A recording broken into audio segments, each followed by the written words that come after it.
오늘 설교의 제목은 우리도 변화되리라라는 제목입니다.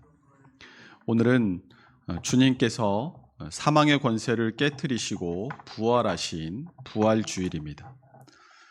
이렇게 감사하고 기쁜 날에 함께 모여서 예배하고 또 성만찬을 통해서 은혜를 나누는 것이 마땅하지만 코로나 사태로 인해서 지금 우리는 각자의 처소에서 예배하고 있습니다. 우리가 어느 곳에서 예배하든 어떤 형태로 예배하든 우리가 영과 진리로 예배할 때 그 예배를 기쁘게 받으실 하나님을 생각하고 하나님을 온전히 예배하며 부활의 은혜를 함께 나누는 시간이 될 수 있으시기를 주님의 이름으로 축원합니다. 세상은 지금 코로나 사태로 공포와 두려움과 절망에 빠져 있습니다.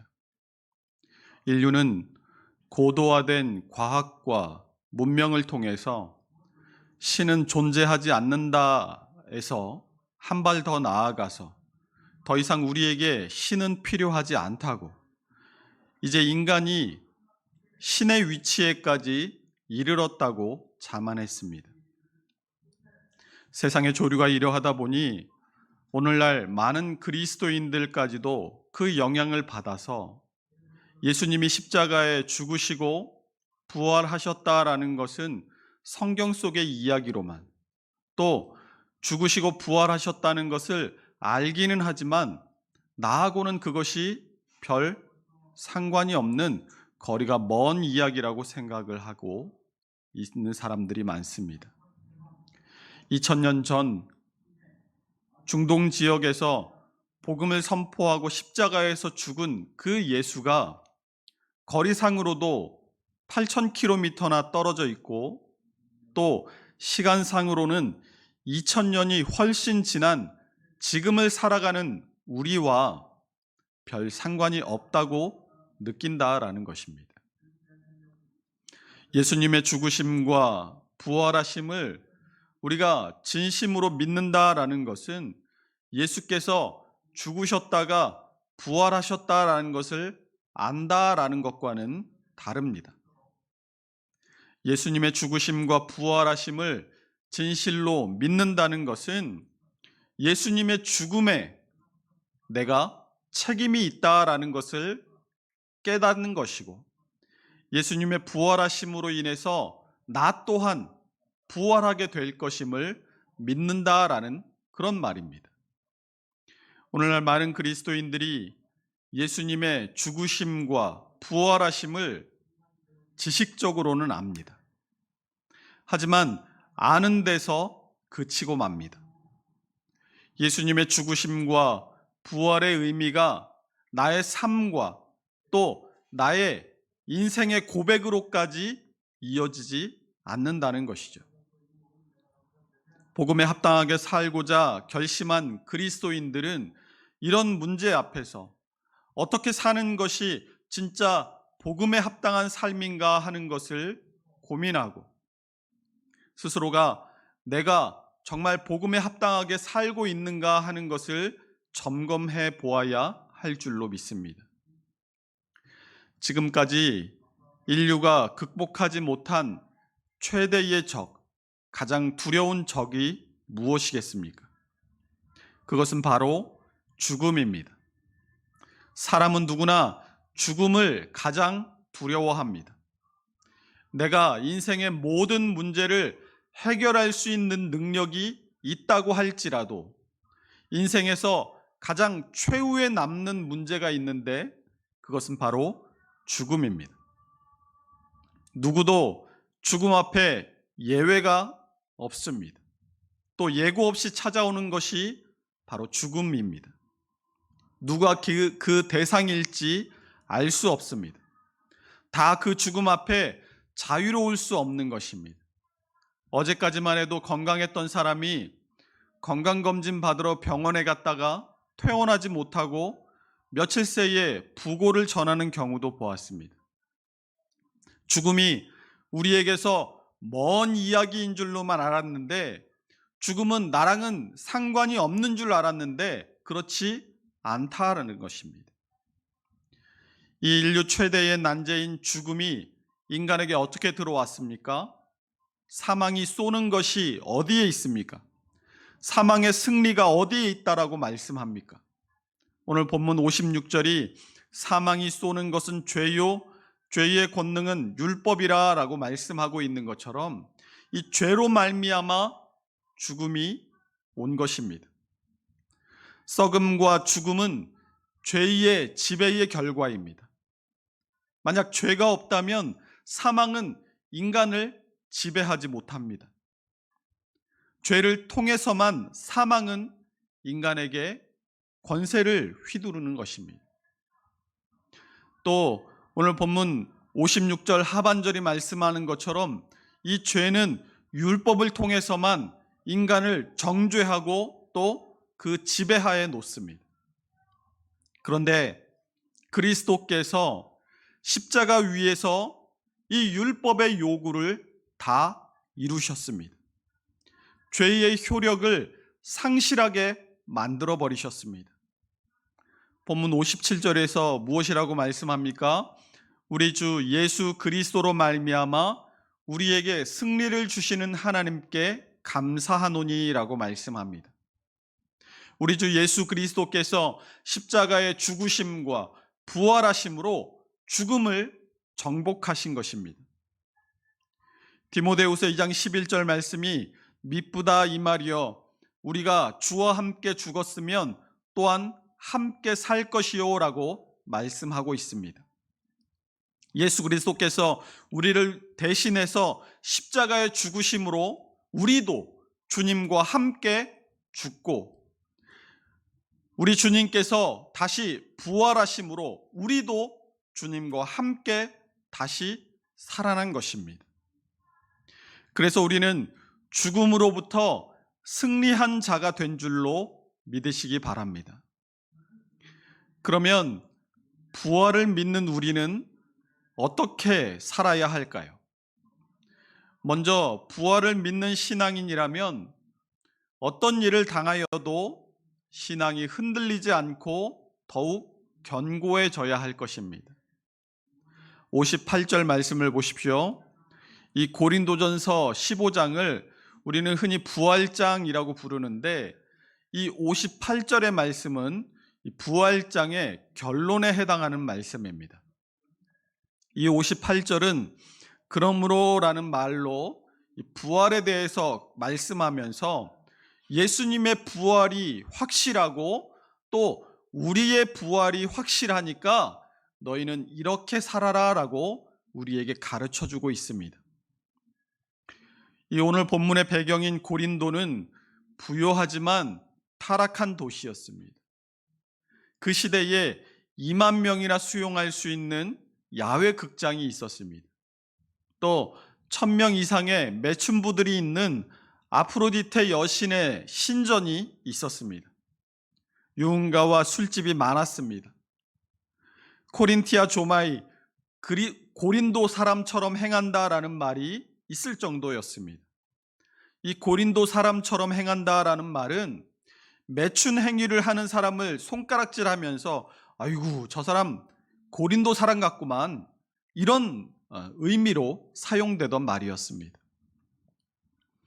이 세속적인 도시에도 교회가 있었습니다. 고린도 교회입니다. 세속적인 도시에 세속적인 사람들이 그 교회를 다녔습니다. 그런 세속적인 도시의 사람들이 다니는 교회였기에 문제가 많을 수밖에 없었습니다. 마치 오늘날 교회처럼 세속화되었습니다. 교회 내에 파당 문제가 있었습니다. 나는 개바파다, 나는 아볼로파다, 나는 바울파다, 나는 예수파다. 교회에 분열이 있었습니다. 아버지의 첩을 범하는 도덕적 타락이 있을 정도로 교회 안에 성적인 문란함의 문제가 있었습니다. 결혼과 이혼의 문제, 제사 음식의 문제, 예배의 질서 문제 등이 있었습니다. 그뿐 아니라 부활에 대한 그릇된 사상이 있었습니다. 이 부활 신앙을 흔드는 자들이 있었습니다. 무엇보다 교회 안에 갖은 핍박과 고난과 어려움이 있었습니다. 오늘 한국교회의 성도들이 처한 상황과 참 비슷하다라는 생각이 들지는 않으십니까? 베드로서 2장 8절이 이는 이 의인이 그들 중에 거하여 날마다 저 불법한 행실을 보고 들음으로 그 의로운 심령이 상함이라 라고 말씀하는 것처럼 이런 것을 볼 때마다 신실한 신앙인들의 부활 신앙이 흔들리지 않았겠습니까? 아버지가 교회에 다닌다고 합니다. 어쩌다 가정 예배도 드립니다. 교회에 나가 있으면 거룩한 것처럼 보입니다. 잘 위장합니다. 잘 포장합니다. 그런데 교회 문 밖에만 나가면 입에 쌍욕을 달고 삽니다. 술 먹고 주정을 부립니다. 날마다 부부싸움으로 집안이 편할 날이 없습니다. 밤새워 룸사롱에서 여자 끼고 술 마시고 새벽에 들어옵니다. 회칠한 무덤 같습니다. 처음에는 위장이 가능한 것처럼 보일지라도 그 결국은 끝장이 납니다. 그런 모습을 보고 자란 아이들이 이런 아버지가 믿는다고 하는 부활을 믿을 수가 있겠습니까? 오늘날 여과 없이 드러나고 있는 교회의 치부들을 보면 어떻습니까? 온통 교회마다 문제가 없는 교회가 없습니다. 다 썩어 빠진 것 같습니다. 부활 신앙에 회의가 생깁니다. 어떻게 하나님 믿는다는 사람들이 저럴 수 있을까? 천국이 진짜 있다면 저렇게 할 수 있을까? 부활이 있다면 저 사람들의 수준이 저 정도일까? 신앙이 흔들릴 수밖에 없는 것입니다. 우리를 둘러싼 사회 환경은 또 어떻습니까? 오늘날 과학과 합리적 사고를 추구하는 현대인들은 예수님의 부활을 역사 속에서 실제로 일어난 사건으로 믿으려고 하지 않습니다. 예수의 부활은 이 초대교회의 신앙의 산물이어서 인간의 창작에 의해 채색된 신화다라고 생각하는 사람들이 있습니다. 과학적이고 이성적인 사고에 맞지 않는다는 것입니다. 그래서 성경에 기록된 예수님의 부활은 역사적인 사실이 아니라 당시 제자들의 신앙 고백적 작품이다라고 주장합니다. 제자들에 의해서 신화로 꾸며졌다라는 것입니다. 그래서 그들은 그리스도의 부활에 대해서 여러 가지 가설을 만들었습니다. 예수님이 부활한 것이 아니라 땡볕에 십자가에 오래 매달려 있다 보니까 잠시 기절했을 뿐인데 사람들이 죽은 줄 알고 예수를 장사 지내서 서늘한 무덤에 있다 보니까 예수가 정신이 돌아와서 도망갔다 하느니,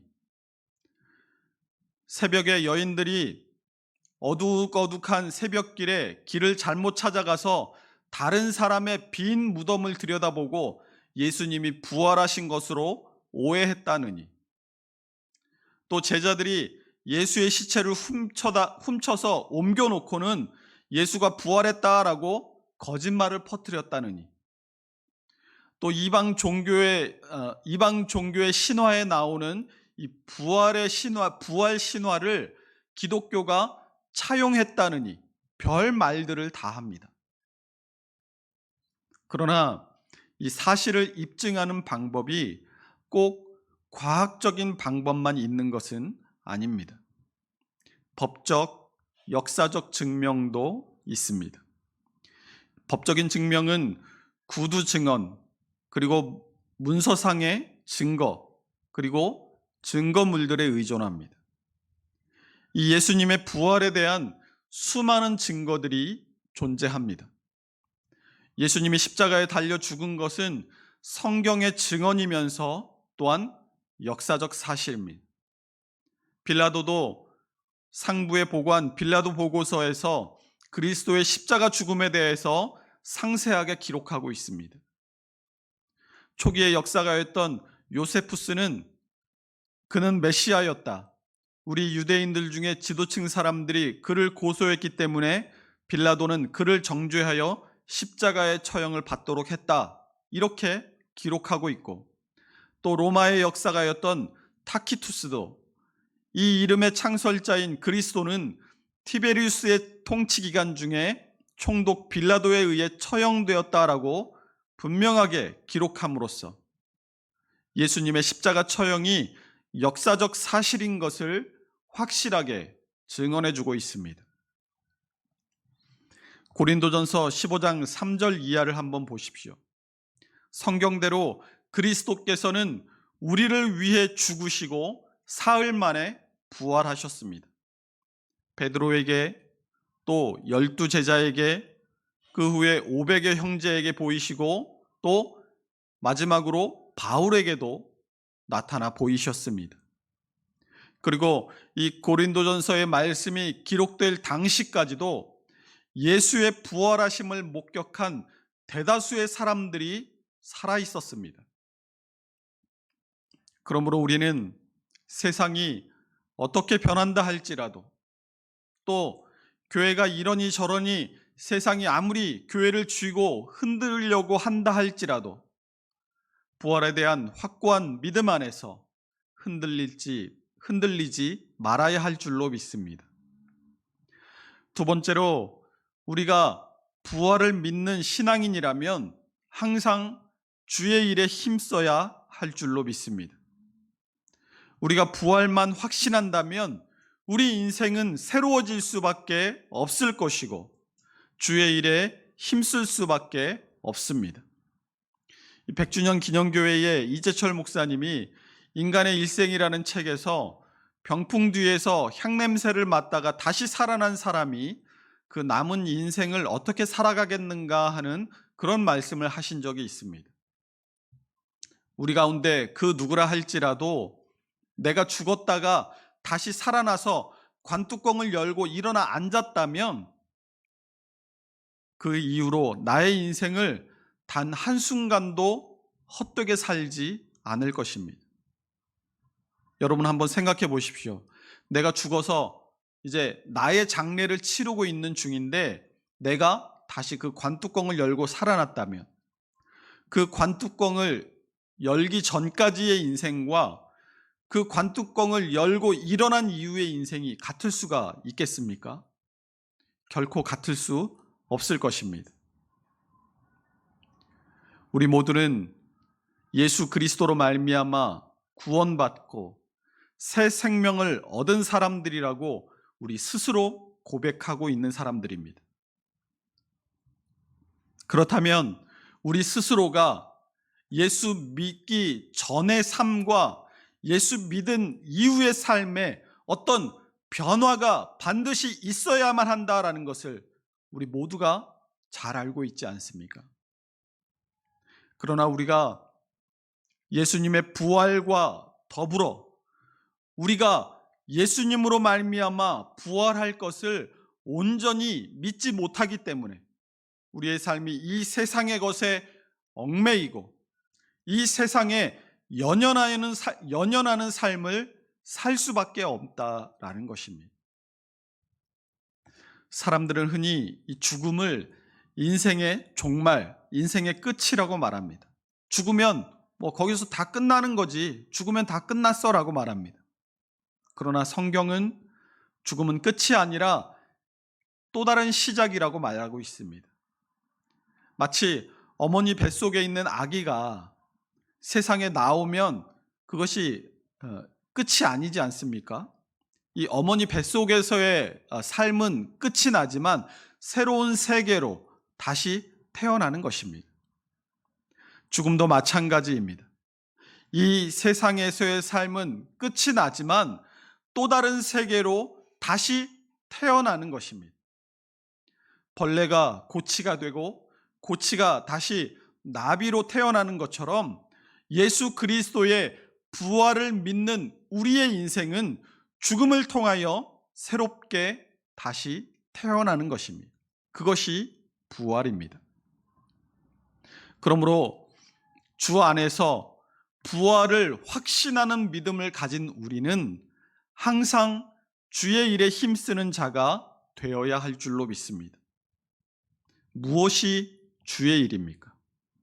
교회에 와서 하는 일들은 주의 일이고 우리가 밖에서 하는 일들은 세상 일입니까? 우리가 이 땅을 살아가면서 주님의 영광을 위하여 살아가는 모든 일들이 주의 일인 줄로 믿으시기 바랍니다. 결혼을 하고 직장을 갖고 자녀를 낳아 기르고 가족을 부양하고 경제활동을 하고 이웃과의 관계를 가지고 이 세상을 살아가며 만나게 되는 모든 순간과 모든 장소에서 주를 위해서라는 분명한 목적의식을 가지고 살아가는 것이 다 주의 일인 것입니다. 이것을 다른 말로 소명의식이라고 합니다. 부활을 믿지 않는 사람들보다 더 힘쓰는 것입니다. 우리에게 맡겨진 이 주의 일이 때로는 무겁고 힘들 수 있습니다. 때로는 주의 영광을 위해 살아간다는 것이 자존심 상할 때도 있고 그냥 모든 것을 다 훌훌 다 떨쳐버리고 싶을 때도 있을 수 있습니다. 그러나 그럴지라도 힘쓰고 또 힘쓰는 사람들이 되어야 할 것입니다. 왜 그렇습니까? 우리의 수고가 헛되지 않기 때문입니다. 우리가 이 세상에 살아가면서 하는 수고 중에는 헛된 것들이 있는 반면에 영원히 헛되지 않은 것들이 있습니다. 고린도전서 15장 12절에서 19절의 말씀을 우리 함께 찾아서 한번 읽어보도록 하겠습니다. 고린도전서 15장 12절에서 15절의 말씀입니다. 우리 함께 읽습니다. 그리스도께서 죽은 자 가운데서 다시 살아나셨다 전파되었거늘 너희 중에서 어떤 사람들은 어찌하여 죽은 자 가운데 부활이 없다 하느냐. 만일 죽은 자의 부활이 없으면 그리스도도 다시 살아나지 못하셨으리라. 그리스도께서 만일 다시 살아나지 못하셨으면 우리가 전파하는 것도 헛것이요 또 너희 믿음도 헛것이며 또 우리가 하나님의 거짓 증인으로 발견되리니 우리가 하나님이 그리스도를 다시 살리셨다고 증언하였음이라. 만일 죽은 자가 다시 살아나는 일이 없으면 하나님이 그리스도를 다시 살리지 아니하셨으리라. 만일 죽은 자가 다시 살아나는 일이 없으면 그리스도도 다시 살아나신 일이 없었을 터이요 그리스도께서 다시 살아나신 일이 없으면 너희의 믿음도 헛되고 너희가 여전히 죄 가운데 있을 것이요 또한 그리스도 안에서 잠자는 자도 망하였으리니 만일 그리스도 안에서 우리가 바라는 것이 다만 이 세상의 삶뿐이면 모든 사람 가운데 우리가 더욱 불쌍한 자이리라. 아멘. 방금 읽은 이 고린도전서 15장 12절에서 19절의 말씀과 같이 부활이 없다면 이 땅에서 하는 모든 것은 다 죽음으로 끝나버리는 공허한 것일 뿐일 것입니다. 부활이 없다면 우리는 또 여전히 죄 가운데 있게 된다라고 말씀합니다. 우리의 믿음은 헛것이 되어버린다고 말씀합니다. 모든 사람 가운데 우리가 더욱 불쌍한 자가 된다라고 말씀합니다. 그러나 부활이 있으므로 내세가 있으므로 천국이 우리에게 보장되어 있으므로 주님을 위한 노력은 결코 헛되지 않을 수 있는 것입니다. 주님을 위해서 살다가 죽는 죽음은 그 죽음이 어떤 형태를 가지고 있다 할지라도 복 있는 죽음이고 영광스러운 죽음이고 반드시 부활로 이어지는 죽음인 줄로 믿습니다. 그래서 예수님께서 마태복음 10장 42절에서 말씀하십니다. 또 누구든지 제자의 이름으로 이 작은 자 중 하나에게 냉수 한 그릇이라도 주는 자는 내가 진실로 너희에게 이르노니 그 사람이 결코 상을 잃지 아니하리라. 우리가 교회에서, 가정에서, 학교에서, 직장에서, 우리의 삶의 어떤 곳에서라도 주님의 이름으로 수고하는 모든 수고는 결코 헛되지 않을 것입니다. 우리에게 면류관을 약속하고 있습니다. 눈물을 흘리며 고생하는 것, 우리의 눈물을 씻어줄 날이 반드시 오게 될 것임을 약속합니다. 계시록 21장 4절이 모든 눈물을 그 눈에서 닦아주시니 다시는 사망이 없고 애통하는 것이나 곡하는 것이나 아픈 것이 다시 있지 아니하리니 처음 것들이 다 지나갔음이로라 라고 말씀하고 있습니다. 이 말씀과 같이 우리의 신앙은 결코 흔들림 없는 견고함 안에서 부활의 신앙으로 거듭나야 할 줄로 믿습니다. 부활이 없는 신앙, 그 신앙은 아무런 의미가 없는 신앙입니다. 부활이 없다면 우리가 신앙을 가져야 할 이유가 없는 것입니다. 그러나 부활이 있기 때문에, 그리고 그 부활이 확실하기 때문에 우리가 이 땅을 살아가며 당하는 모든 고난과 어려움과 눈물 자국을 우리의 부활의 날 주님께서 다 위로해 주시고 다 닦아 주시고 다 감사와 기쁨으로 바꾸어 주실 것을 믿고 이 땅을 주님의 뜻에 따라 힘있게 살아갈 수 있는 것입니다.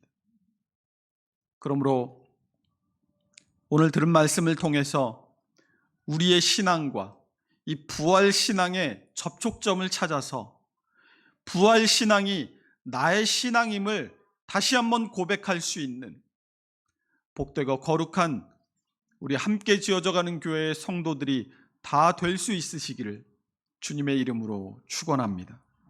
기도하겠습니다.